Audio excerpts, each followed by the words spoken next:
Hello dear students, welcome to the lectures hosted by Zeta Institute of Science. I am Jitin sir and I am teaching you AS Physics.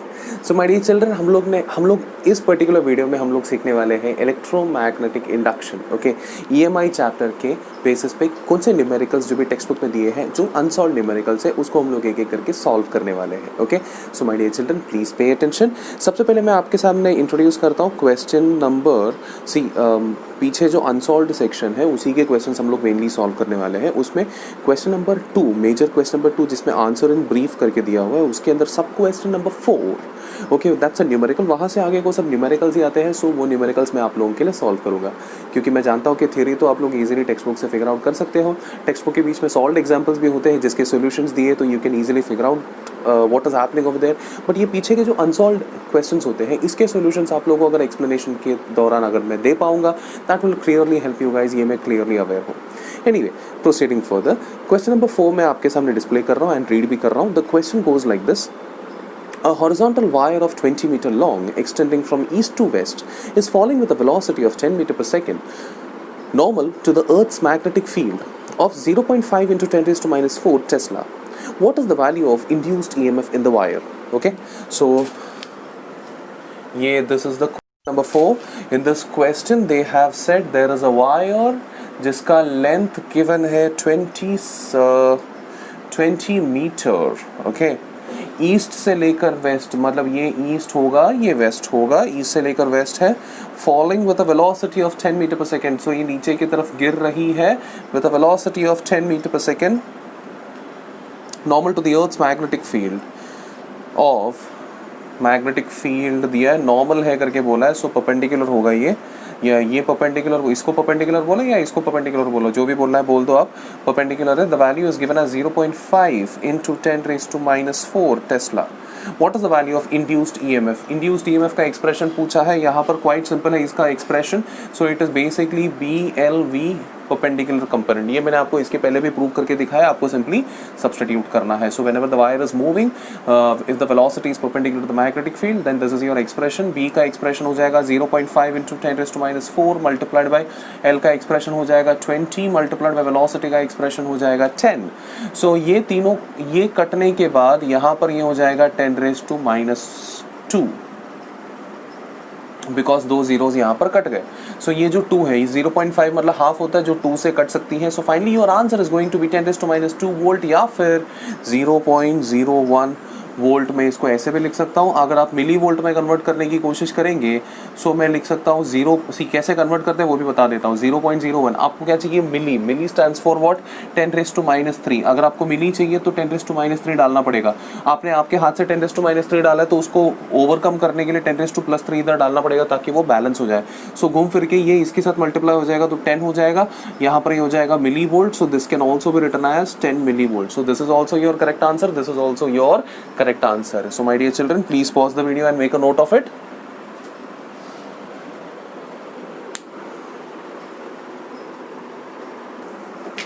So my dear children, I believe आप लोगों ने लिख लिया होगा.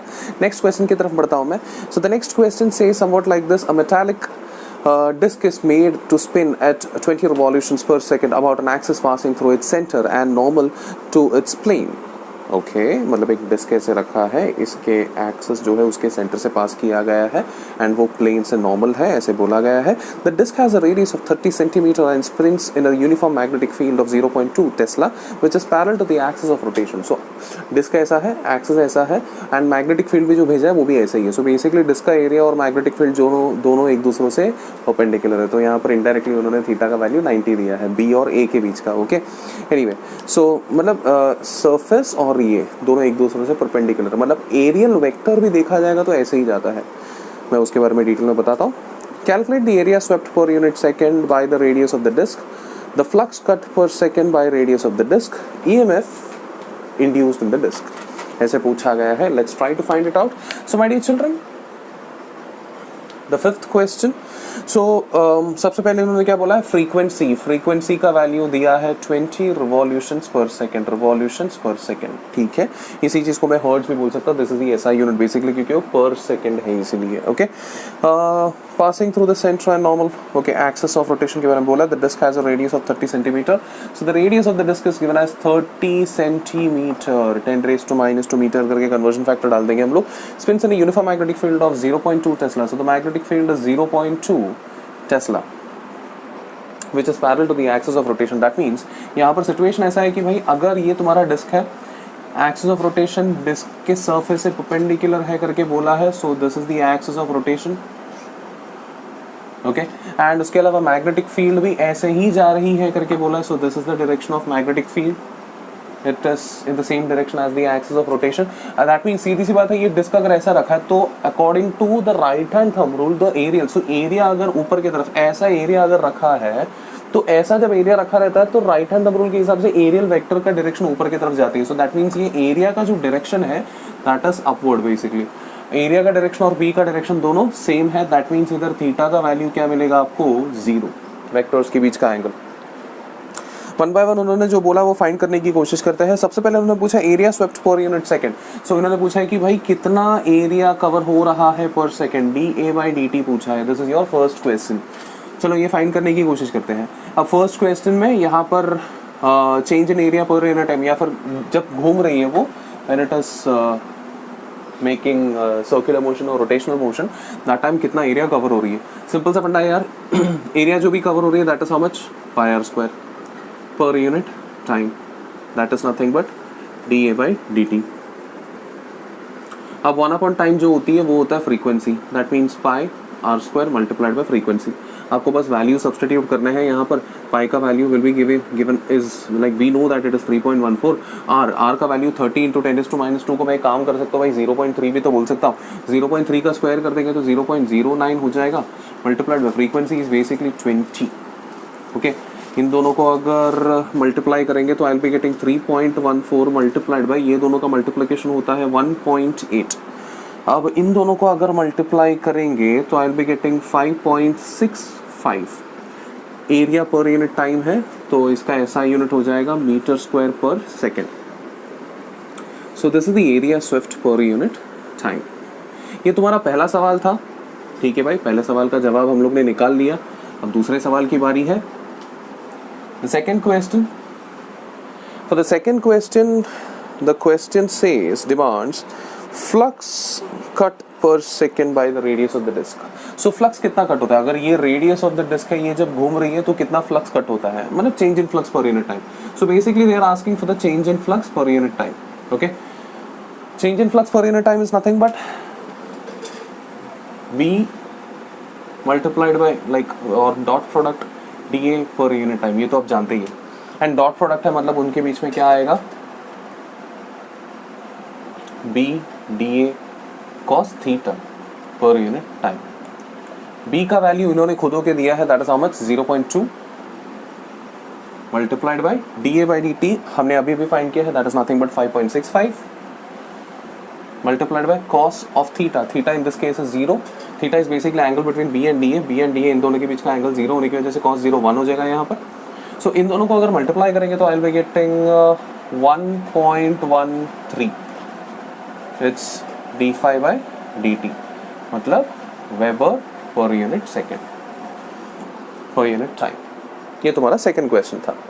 And moving forward for the third question is demanding us to find the EMF. The third question, they are demanding to find the EMF. EMF is how much?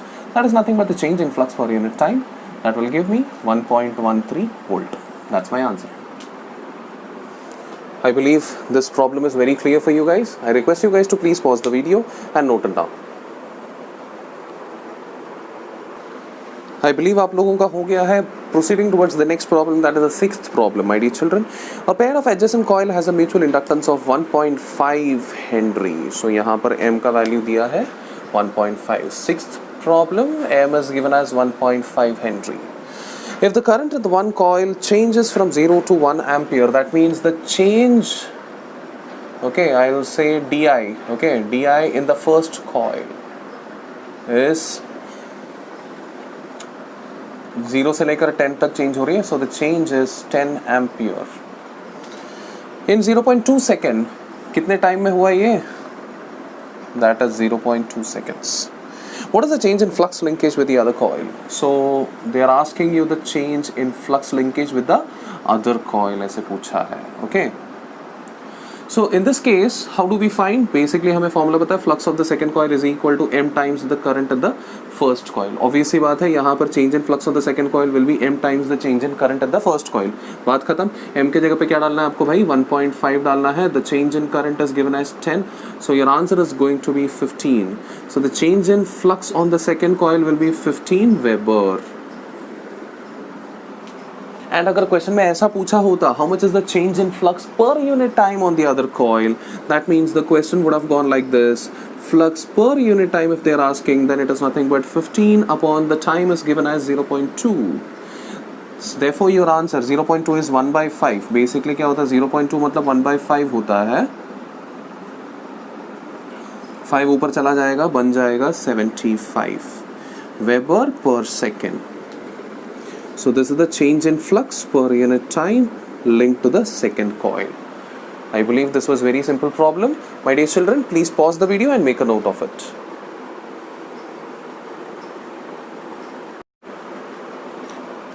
Hello dear students, I believe आप लोगों ने लिख लिया होगा ये previous sum. अब बढ़ते हैं अगले sum की तरफ without any further delay. That is sum number 7. 7 sum में यहाँ पर दिया है a long solenoid consisting of 1.5 into 10⁻³ turns per meter. Oh, यहाँ पर number of turns per unit length directly दिया हुआ है. This is sum number 7. Small n that is capital N per unit L जो है वो directly दिया हुआ है. कितना दिया है? It is 1.5 into 10⁻³ turns per meter. ठीक है. Has an area of cross section of 25 centimetre square, मतलब मीटर स्क्वायर में कन्वर्ट करते हैं 10⁻⁻⁴ मीटर स्क्वायर आ जाएगा.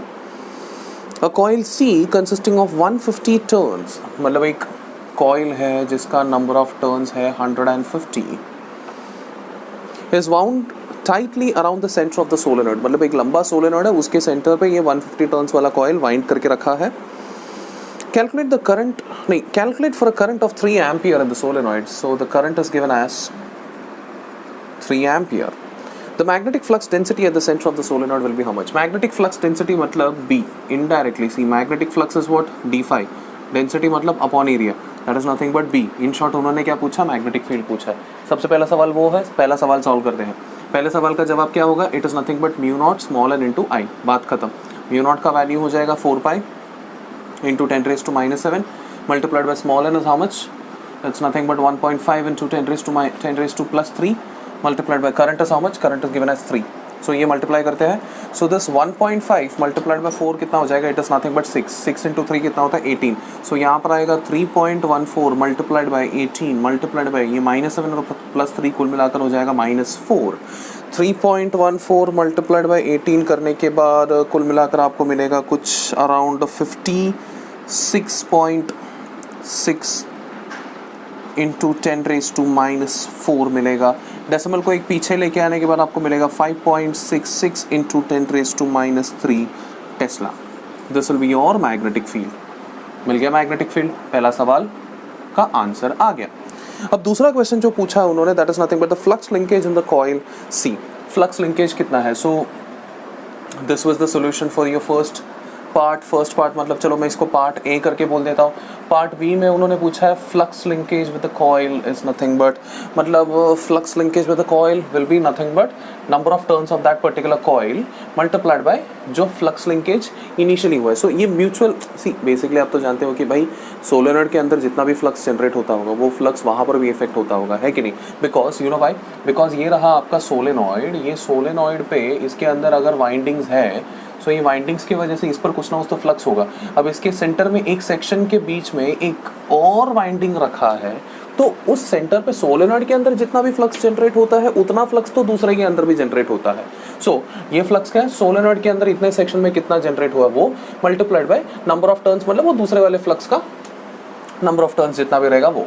सो दूसरे वाले फ्लक्स का नंबर ऑफ टर्न्स तो 150 करके बोला है, एंड ये वाले फ्लक्स का दैट सोलेनॉइड के अंदर वाला flux will B how much, it will be nothing but magnetic field multiplied by area. So 150 multiplied by magnetic field ये रहा, that is 5.66 into 10 raised to minus 3 multiplied by area. Area इन्होंने directly दिया हुआ, it is nothing but 25 into 10 raised to minus 4. अब हम इन दोनों को अगर मल्टीप्लाई करने की कोशिश करें, सो आई विल बी गेटिंग इस 25 को एक काम करता हूँ मैं 100/4 लिख लेता हूँ तो थोड़ा और सिंपल हो जाएगा. 10 रेस्ट ये 100 का ये 3 जीरोस और ये 150 का एक जीरो, ये कुल मिलाकर मैं इसमें से कैंसिल कर देता हूँ, 10⁻³ में से उड़ जाएगा. ओके, अब 15 डिवाइडेड बाय 4, 15 का हाफ होता है 7.5, 7.5 का हाफ होता है 3.75. सो मैं बेसिकली लिख सकता हूँ this is nothing but 3.75 multiplied by 5.66 into 10⁻⁻4. ये होगा आपका फ्लक्स. अब इन दोनों को मल्टीप्लाई करने के बाद आपको आंसर मिलेगा तकरीबन 2.12 इंटू 10⁻³ वेबर. फ्लक्स है ना भाई, फ्लक्स है तो उसका यूनिट क्या होगा, वेबर ही होगा. ये होगा आपका सेकंड पार्ट. थर्ड पार्ट में क्या पूछा है देखते हैं. थर्ड पार्ट में पूछा है the average EMF induced in the coil see if the current in the solenoid is reverse in the direction of time of 0.5. So EMF कितना इंड्यूस हुआ है कॉइल पर, ईएमएफ कितना इंड्यूस हुआ कॉइल पर, that is nothing but coil का flux कितना change हुआ with respect to the time given. Okay, flux change basically कब हो रहा है, ये रिवर्स. अभी बेसिकली अभी करंट फ्लो एक पर्टिकुलर डायरेक्शन पे तो इतना फ्लक्स होगा, करंट फ्लो को उल्टा करो तो उतना ही फ्लक्स आएगा बट उल्टे डायरेक्शन पे आएगा. So basically the change in flux is nothing but the final flux minus initial flux upon time, है कि नहीं. There is a negative sign obviously. So यहाँ पर फाइनल फ्लक्स कितना है, मान लीजिए अगर ये है इनिशियल फ्लक्स जो एक पर्टिकुलर डायरेक्शन पे हो रही है, एक पर्टिकुलर डायरेक्शन पे करंट फ्लो होने की वजह से जो भी एक फ्लक्स हो रही है ये इनिशियल फ्लक्स है, तो फाइनल फ्लक्स का भी मैग्नीट्यूड इतना ही होगा but in the opposite direction होगा. So that means what will happen you know, so over here the final flux will be in the opposite direction. That means minus 2.12 minus of initial flux is plus 2.12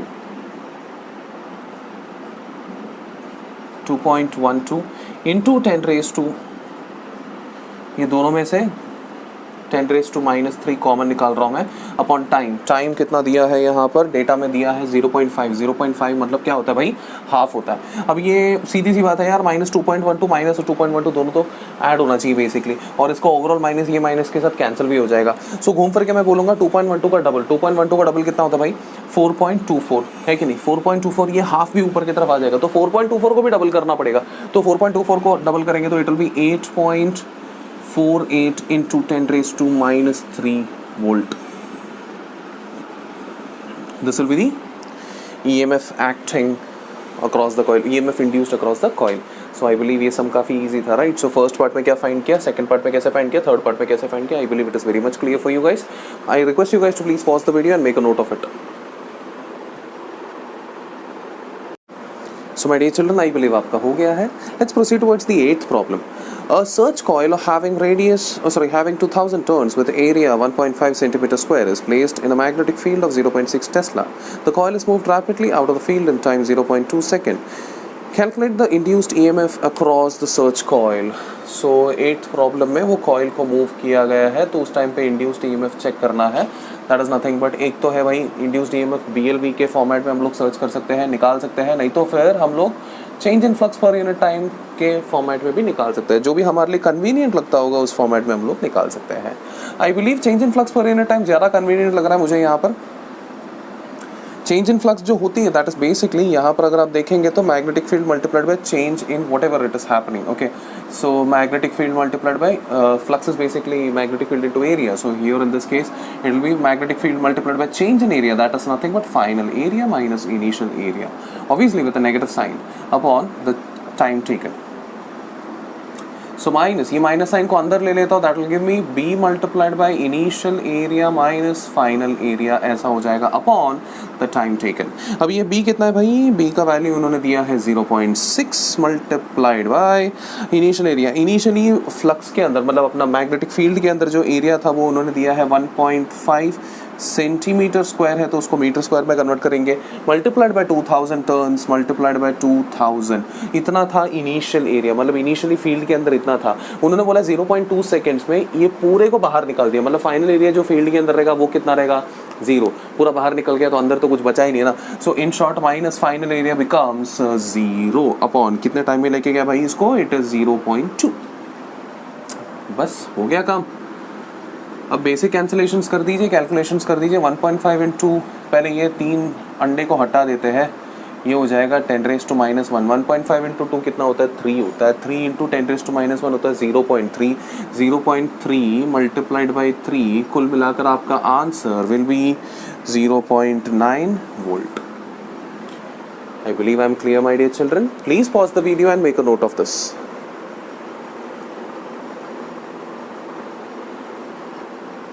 I believe आप लोगों ने note down कर लिया होगा my dear children. अभी बढ़ते हैं next question की तरफ। नेक्स्ट क्वेश्चन पे मैं इधर साइड में सॉल्व कर सकता हूँ क्योंकि उतना सिंपल सा प्रॉब्लम है।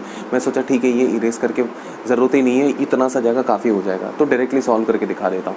बढ़ते हैं क्वेश्चन नंबर 9 की तरफ। Question number 9 says an aircraft of wing span of 50 metre, मतलब विंग का जो एक एयरक्राफ्ट है जिसका विंग्स का लेंथ दिया हुआ है 50 मीटर, लेंथ दिया 50 metre, flies horizontally in the earth's magnetic field of 6 × 10⁻⁵ दिया है, at a speed of 400 metre per second speed भी दिया है। Calculate the EMF generated between the tips of the wings of the aircraft. मतलब यहाँ पर simple language में उन्होंने पूछा है कि भाई EMF कितना है। EMF का फॉर्मूला हम यहाँ पर यूज़ करेंगे BLV, क्योंकि यहाँ पर कंडक्टर मूव हो रही है मैग्नेटिक फील्ड के टर्म्स में। B का एक्सप्रेशन, B का वैल्यू उन्होंने दिया है 6 × 10⁻⁵, लेंथ डायरेक्टली दिया है 50 मीटर, वेलोसिटी दिया है 400। अभी बस कैलकुलेशंस और कैंसिलेशंस करना है। 6 इंटू ये 3 जीरोस को उड़ा देंगे, यहाँ पर -2 बच जाएगा। 5 × 4 हो जाता है 20 multiplied by 10⁻⁻²। This will give me 120 multiplied by 10⁻⁻², मतलब 1.2 वोल्ट। That's your answer. था ना बहुत simple. Please make a note of it.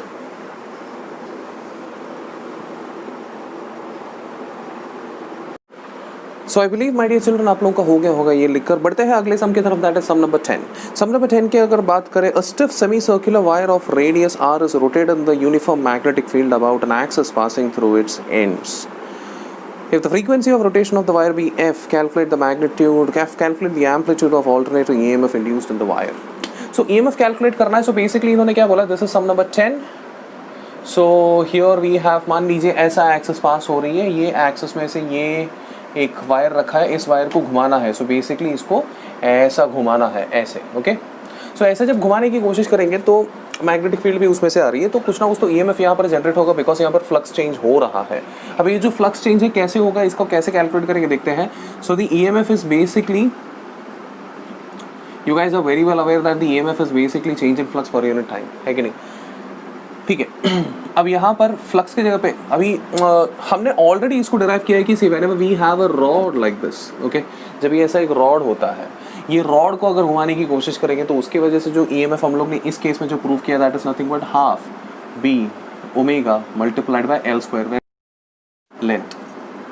So my dear children, ऐसा भी जब वायर जाता है तो भी सेम केस ही होता है, क्योंकि यहाँ पर हमारे लिए जो इंपॉर्टेंट है that is nothing but the effective length. Only effective length is important. So मतलब डिस्प्लेसमेंट की तरह समझ लीजिए। सो डिस्प्लेसमेंट ही इंपॉर्टेंट होता है, क्योंकि यहाँ पर वेलोसिटी का कॉन्सेप्ट यूज करते हैं, तो वेलोसिटी की वजह से डिस्प्लेसमेंट हमारे लिए इंपॉर्टेंट है। तो ऐसे जाओ या ऐसे जिगजैग बना के जाओ, it doesn't matter at all. Starting point और एंडिंग पॉइंट के बीच का जो शॉर्टेस्ट लेंथ होता है उसी को कैलकुलेट करो। सो इन शॉर्ट, भले हमारा रॉड जो है ना ऐसे जा रही हो, still we will consider only the effective length. So if this is having a certain radius, तो इसका effective length का value हो जाएगा 2 times the radius. Okay, so EMF का expression is this. इसमें effective length की जगह पे मैं क्या डालूंगा, C half multiplied by B, तो वैसे के वैसे रखूंगा।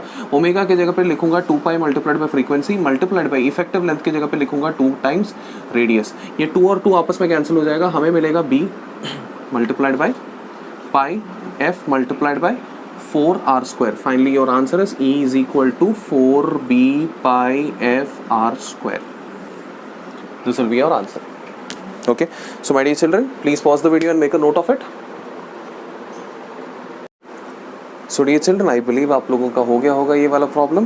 बढ़ते हैं नेक्स्ट प्रॉब्लम की तरफ, दैट इज क्वेश्चन नंबर 11। वो भी काफ़ी सिंपल सा प्रॉब्लम है। Calculate the value of induced EMF between the ends of the axle of railway carriage of length 1.75 meter long, traveling on a level ground with a uniform velocity of 50 km per hour. The vertical component of the Earth's magnetic field is given as 5 × 10⁻⁵. So हमसे पूछा गया है कि EMF कितना है। So EMF का expression बहुत ही सिंपल है। यहाँ पर सी सिंपल सा फंडा है, EMF is nothing but BLV वाला फॉर्मूला यूज करना है। B के जगह पे वैल्यू दिया है 5 × 10⁻⁵ मल्टीप्लाइड बाय लेंथ दिया है 1.75 मल्टीप्लाइड बाय वेलोसिटी दिया है 50 kilometre per hour. Kilometre per hour को मीटर पर सेकेंड्स में कन्वर्ट करने के लिए 5/18 करके हम लोग वहां पर मल्टीप्लाई करेंगे, तब जाके कन्वर्ट हो जाएगा। अब देखते हैं यहाँ पर बेसिकली क्या क्या कैलकुलेशंस और कैंसलेशंस हो सकती है। हियर 5 × 5 × 5 125 लिख लेता हूँ। ये एक 0 इधर से कटेगा, -4 हो जाएगा। Okay, multiplied by 1.75 upon 18 multiplied by 10⁻⁴। Okay, then अगर हम इसको कैलकुलेट करेंगे so we will be getting somewhere around 0.122 × 10⁻³ volt, that is 0.122 millivolt. ये हो जाएगा तुम्हारा आंसर। था ना बहुत ही simple. Please make a note of it. I believe आपका हो गया है। नेक्स्ट क्वेश्चन भी बहुत ही सिंपल क्वेश्चन है, इसी वजह से यहाँ पर हम लोग कंटिन्यू कर सकते हैं। Let's read question number 12। The value of mutual inductance of 2 coils of 10 millihenry. Mutual inductance. So the 12th problem, the value of mutual inductance is given as 10 millihenry. Milli stands for 10⁻³ Henry. कुल मिलाकर 10⁻² Henry होगा तुम्हारा m का value.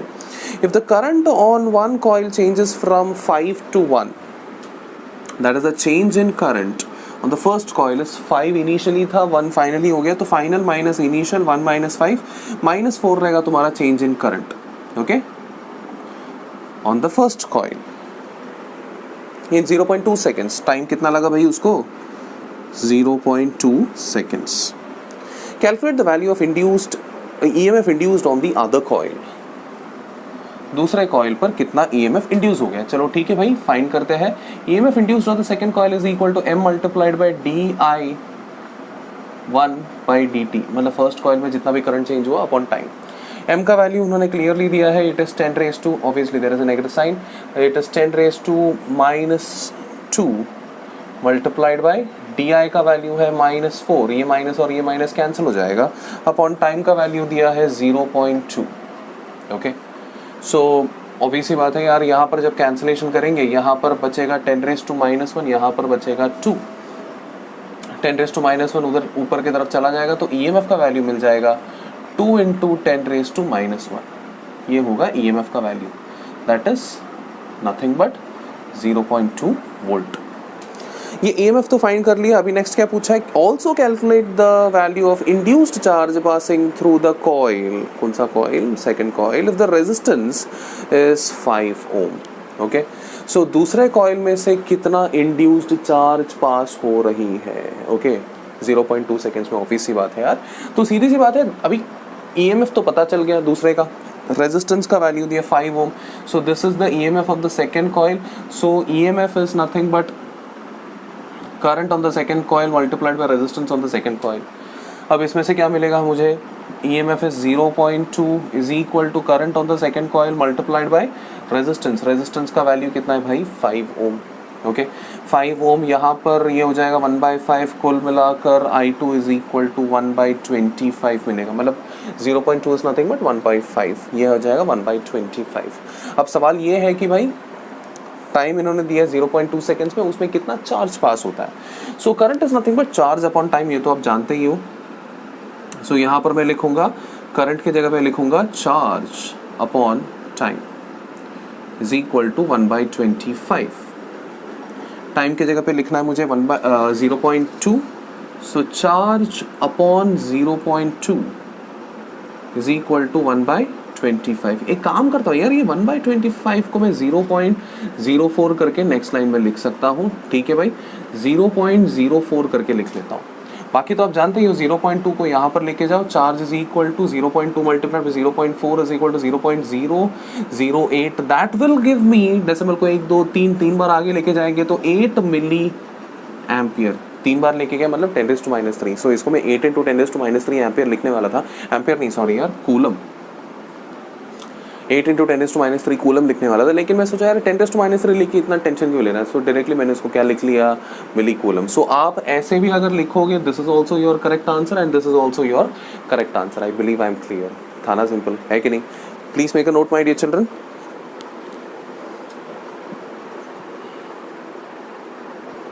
My dear children I believe आपका हो चुका होगा। बढ़ते हैं नेक्स्ट क्वेश्चन की तरफ। नेक्स्ट क्वेश्चन में यहाँ पर दिया है that is question number 13। Question number 13 काफी सिंपल दिखाई दे रहा है मुझे। An EMF of 96 millivolt is induced in the windings of a coil when the current in the nearby coil increases at a rate of 1.2 ampere per second। मतलब directly di/dt उन्होंने directly दे दिया है, E1 दिया है और di/dt second one में भी दे दिया है। What is the mutual inductance of the coil? बात तो खत्म यार, यहाँ पर ये स्ट्रेट अवे फॉर्मूला से आ जाता है आंसर। m का फॉर्मूला होता है EMF on the second one upon di/dt on the first one, खत्म। EMF का एक्सप्रेशन डाल दीजिए, they have given this as 96 milli, milli stands for 10⁻³ upon 1.2। अभी इन दोनों को अगर मल्टीप्लाई करेंगे 1.2, ये कुल मिलाकर 80 आएगा। 1.2 12 8 96 होता ना, यस 80 आएगा। सो कुल मिलाकर आपका आंसर हो जाएगा 80 × 10⁻³ मतलब मिली। ये क्या है? म्यूचुअल इंडक्टेंस का यूनिट होता है हेनरी। दैट्स योर आंसर, बात खत्म। था ना बहुत ही सिंपल, है कि नहीं? Please make a note on this. So my dear children I believe आप लोगों का हो गया होगा। बढ़ते हैं नेक्स्ट क्वेश्चन की तरफ, that is question number 14। Question number 14 के अंदर उन्होंने क्या बोला है, let's read the question first of all. The question says a long solenoid of length L cross section area A having N1 turns, that is the primary coil, has a small coil of N2 turns, that is the secondary coil, found about its center. Determine the mutual inductance between the two coils. So यहाँ पर ऐसा बोला है कि एक लंबा सा solenoid है, ओके उसके बीच में एक सर्टन गैप के अंदर एक और कॉइल है, ओके इनके बीच में म्यूचुअल इंडक्टेंस है। फाइंड करने को क्या बोला? म्यूचुअल इंडक्टेंस फाइंड करने को बोला है। ठीक है भाई, म्यूचुअल इंडक्टेंस फाइंड करना, हमें जितना याद है सेकंड कॉइल का जो फ्लक्स है φ2 = m × I1 होता है कि नहीं? सो ये तो हम जानते हैं, बट अभी इसको कनेक्ट कैसे करेंगे? एक काम करते हैं, φ2 का एक एक्सप्रेशन निकालने की कोशिश करते हैं, उसको फिर m के साथ हम लोग कंबाइन करने की कोशिश करेंगे। So φ2 is basically, मतलब flux on the second coil is nothing but the number of turns of the second coil multiplied by flux per unit turn of the second coil of the first coil। Okay, सीधी सी बात है, क्योंकि first coil में जितना भी flux act होता है उसी की वजह से second coil पर भी flux आता है। तो this is the basic formula। Okay, now यहाँ पर number of turns को as it is रखेंगे, flux on this particular like flux per unit turn। Okay, so or I shall say flux per unit turn।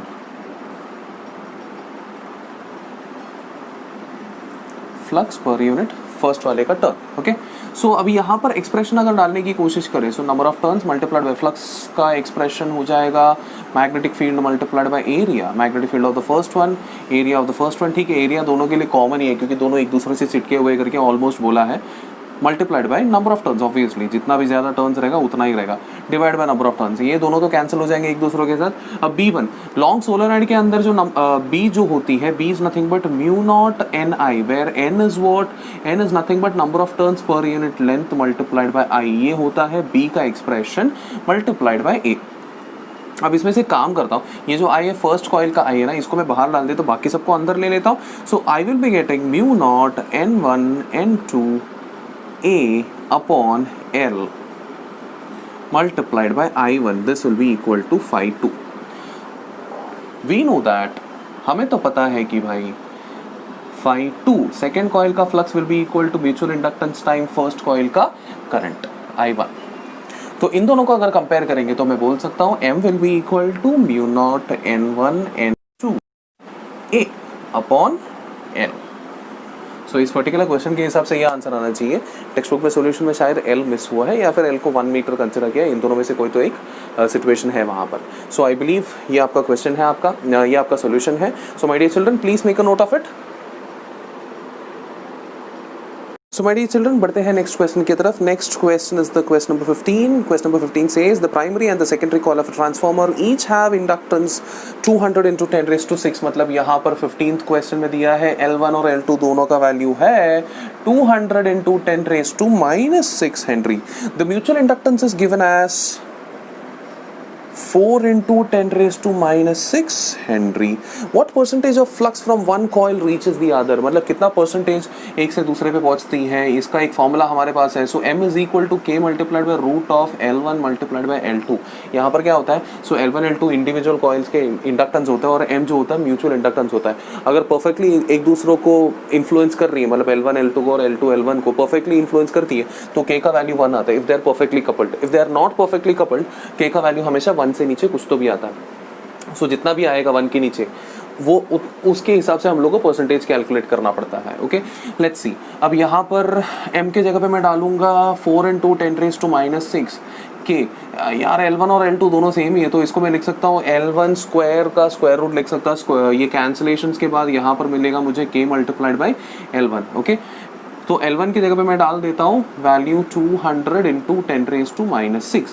10 raised to minus 6 और minus 6 cancel. 2 के table में अगर cancel करेंगे तो यहाँ पर 100 आएगा, यहाँ पर 2 आएगा.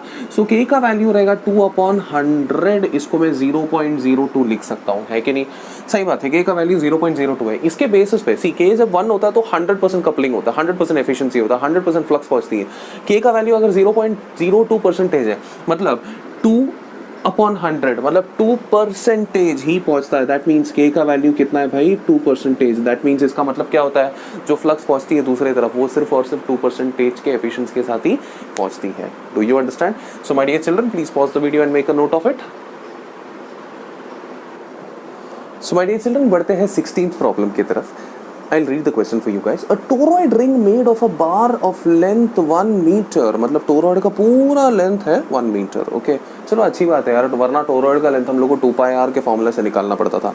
या the overall length is 1 meter and the diameter is 1 centimeter. So toroid का डायमीटर नहीं, toroid को जिसमें से घुमाए ना, वो घुमाए हुए का क्रॉस सेक्शन जो है ना, क्रॉस सेक्शन का डायमीटर बोला है 1 centimeter, is bent into a circle. It is wound tightly with 100 turns per centimetre. ठीक है, number of turns per length भी उन्होंने डायरेक्टली दे दिया है. So basically 16th problem, the length is given as 1 metre. So the number of turns per unit length, okay, number of turns per unit length is given as, how much it is given as? It is 100 turns per centimetre. Okay, ये चीज दिमाग में रखना. तो पर centimetre नहीं होना चाहिए, हमेशा पर मीटर होना चाहिए. Metre centimetre to metre convert करने के लिए 10 raised to minus 2 से मल्टीप्लाई करना पड़ेगा. वो डिनोमिनेटर में, तो डिनोमिनेटर में मल्टीप्लाई करना पड़ेगा. सो कुल मिलाकर यहाँ पर 10 raised to 4 turns per metre, SI unit में है वो, turns per metre. If the permeability of bar is equal to that of free space, that is mu naught. So permeability में आपको mu naught ही कंसिडर करना है. Calculate the magnetic field inside the bar when the current I circulated through the turns is 100. So current जो circulate किया है that is 100 ampere. Also determine, so यहाँ पर दो चीज़ें determine करनी है. एक तो magnetic induction determine करनी है और सेल्फ इंडक्टेंस भी डिटरमाइन करनी है. चलो फाइंड करने की कोशिश करते हैं. मैग्नेटिक इंडक्शन टोरॉइड का बेसिकली क्या होता है, ये तो आप जानते हो, it is nothing but mu naught n I, where n is number of turns per unit length, जो उन्होंने डायरेक्टली दे दिया है. म्यू का वैल्यू है 4π into 10 raised to minus 7 multiplied by N का वैल्यू होगा 10 raised to 4 मल्टीप्लाइड बाई 100. कुल मिलाकर कैंसिल करेंगे तो यहाँ पर 10 raised to minus 1 होता है 4 into pi. So 4 into 3.14 into 10 raised to minus 1. 4 into 3.14 is 12.56 into 10 raised to minus 1. कुल मिलाकर आपका आंसर हो जाएगा 1.256 tesla. That is B. Okay, एक बार मैग्नेटिक इंडक्शन मिल गया. नेक्स्ट क्वेश्चन जो पूछा है उन्होंने सेल्फ इंडक्टेंस के बारे में पूछा है, एल के बारे में पूछा है. एल का भी डायरेक्टली फॉर्मूला है हमारे पास, it is mu naught N square L A. बस डाल दीजिए, ये फॉर्मूला ऑलरेडी हम लोग ने प्रूव किया है while doing the chapter. So it is nothing but 4π into 10 raised to minus 7 multiplied by n का वैल्यू क्या है भाई? 10 raised to 4. 10 raised to 4 का स्क्वायर करना है आपको, तब जाके 10 raised to 8 मिलेगा. लेंथ तो 1 मीटर दिया हुआ है, multiplied by area of cross section. Area of cross section भी तो निकालना पड़ेगा. सो इन्होंने डायमीटर कितना दिया था? डायमीटर इन्होंने दिया था 1 सेंटीमीटर, 1 सेंटीमीटर डायमीटर मतलब radius is nothing but half centimetre, half into 10⁻²। Okay, so area के जगह पे मैं डालूंगा मैं pi R square. Okay, pi R square डालूंगा। सो ये आर के जगह पे I will substitute half into 10⁻² the whole square. चलो देखते हैं डेटा सारा का सारा कवर किया है क्या हम लोगों ने। यस, डेटा सारा का सारा कवर कर दिया है। चलो अभी सब्स्टिट्यूट करते हैं, सॉल्व करने की कोशिश करते हैं। अब यहाँ पर मेनली तो ये कुल मिलाकर 10⁸ है, जिसमें से ये 10⁻⁻7 कैलकुलेट होके 10 बचेगा सिर्फ। ओके, अब ठीक है, ये हाफ का स्क्वायर हो जाएगा 1/4, जो ये 4 में से कट हो जाएगा। ओके, अब चलो एक एक करके तोड़ते हैं। सो पाई स्क्वायर यहाँ पर बचेगा, मल्टीप्लाइड बाई 10 बचेगा, मल्टीप्लाइड बाई 10⁻² का स्क्वायर हो जाएगा 10⁻4 हो जाएगा। ओके, सो पाई स्क्वायर को मैं अप्रोक्सीमेटली 10 पकड़ सकता हूँ। Approximately 10 into 10⁻4 is 10⁻³ Henry. That means या तो आप आंसर को डायरेक्टली लिख सकते हो 10⁻² Henry, that is also correct answer. नहीं तो आप इसको एक और तरीके से लिख सकते हो 10 मिली हेनरी के टर्म्स में भी लिख सकते हो। ये दोनों आंसर क्या है, करेक्ट आंसर होगा। I believe I am clear. खाना बहुत ही simple. Please pause the video and make a note of it. So my dear children, बढ़ते हैं लास्ट क्वेश्चन की तरफ, जो इस चैप्टर का सबसे लास्ट क्वेश्चन है। बड़ा ही सिंपल सा क्वेश्चन है ये भी। So it's like 17th question. A uniform magnetic field pointing upward fills a circular region of radius s in the horizontal plane. So यहाँ पर रेडियस को s दिया हुआ है। ये रहा 17th problem. This is a circular region जिसका radius का वैल्यू दिया है s। दैट मीन्स इसका area will be equal to pi s square. Okay, anyway going forward, if B is changing with time, यहाँ पर B चेंज हो रही है। Find the induced electric field. I don't think ये electric field होना चाहिए, induced EMF होना चाहिए। ओके, चलो सॉल्व करके देखते हैं आंसर के साथ मैच हो रहा है कि नहीं करके। सो इंड्यूस्ड EMF जो फाइंड करना, that is nothing but minus of change in flux per unit time. ये तो आप जानते ही हो। एंड फ्लक्स के अंदर क्या होता है, ये सर्कुलर एरिया है तो ये एरिया का वेक्टर ऊपर की तरफ जाएगा एंड मैग्नेटिक फील्ड भी ऊपर की तरफ जा रही है, तो इन दोनों के बीच का एंगल क्या होगा, 0 होगा। सो मैं EMF की जगह पे EMF में जो minus d/dt of b bar dot a बार जो है ऐसे लिखना चाहिए आइडियली स्पीकिंग। थीटा 0 होने की वजह से ba cos 0 आएगा, cos 0 1 होता है, तो मैं डायरेक्टली ba लिख सकता हूँ। So this can be rewritten as differentiation of b into a, and what is a basically? A is nothing but pi s square because s is radius in this case. ये constant है करके question में बोला है, b change हो रहा है question में बोला है, इन चीजों को बाहर निकाल दीजिए, मिलेगा हमें pi s square multiplied by dB by dt, that is your EMF। खत्म, था ना बहुत ही सिंपल है कि नहीं। सो क्वेश्चन में छोटा सा एरर है if I am not wrong, so that should be actually EMF find करने के लिए बोलना चाहिए। So I request you guys to please pause the video and make a note of it. I believe सभी का हो गया है। सो माय डियर चिल्ड्रन, आज के वीडियो में हम लोग ने सीखा that was purely related to the chapter called as electromagnetic induction. तुम्हारे HSC टेक्स्ट बुक में, तुम्हारे HSC स्टेट सिलेबस के महाराष्ट्र स्टेट के जो टेक्स्ट बुक है, वो टेक्स्ट बुक के अंदर जो क्वेश्चंस दिए हैं वो क्वेश्चंस के सॉल्यूशंस नहीं दिए हैं। So in order to find the solutions, I was being a teacher, I am just helping you guys to find out the solutions for that. So I believe ये video काफी fruitful था आप लोगों के लिए। मिलते हैं नेक्स्ट वीडियो के साथ। Till then take care. This is Jitin sir teaching for Zeta Institute of Science. Bye bye.